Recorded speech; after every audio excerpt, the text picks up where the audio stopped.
Hello everybody.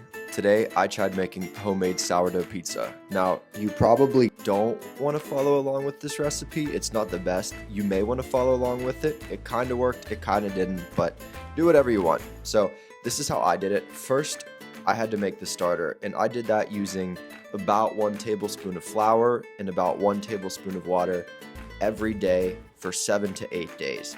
The first 4 days, I only did this once. So in the morning, I'd wake up, I'd feed it a tablespoon of flour, a tablespoon of water, until it got to about that texture. I would always store it in a humid environment, and in between sessions, I would just play guitar. See if you can guess this song. I'm still learning.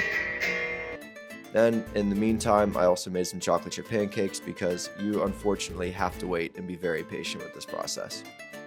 Again, every day, just 1 tablespoon of water, 1 tablespoon of flour, except on day 4. On day 4, I actually fed it twice each day, so once in the morning and then once in the afternoon. Now, around day 7 or day 8, my sourdough starter looked like this. It had some holes on it. Whenever I picked it up, it looked like a colony of aliens, and so I thought it was ready. It also smelled really good. Well, or really bad, depending on how you think of it. So, when it came time to making the pizza dough, I split it up into 2 sessions. So I did half of all the ingredients earlier in the day, and then I did another half of the ingredients later in the day.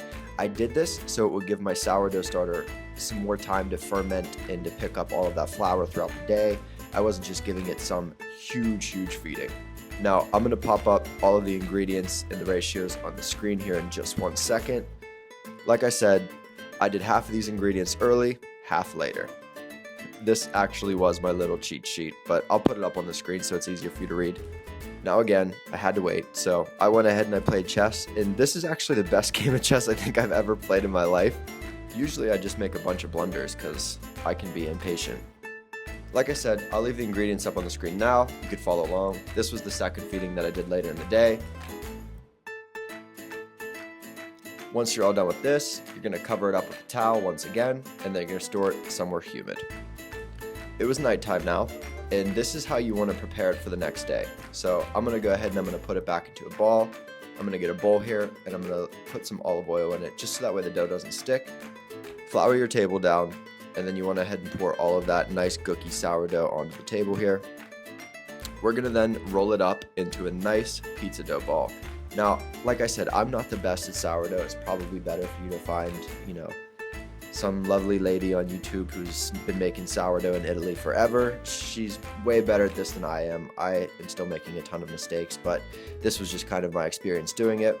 I really tried my best to make the ball here. I mean, it was kind of fun to do.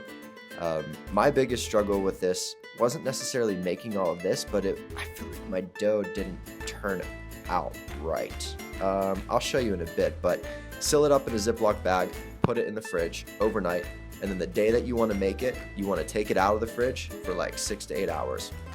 And when I did that, it created this avalanche, this monsoon, so I had to fix it back up. Preheat the oven at 425 to 450, and now we can start making the actual pizza itself. Load your dough on a floured pizza stone or whatever you have, and please do not make it by rolling pin technique.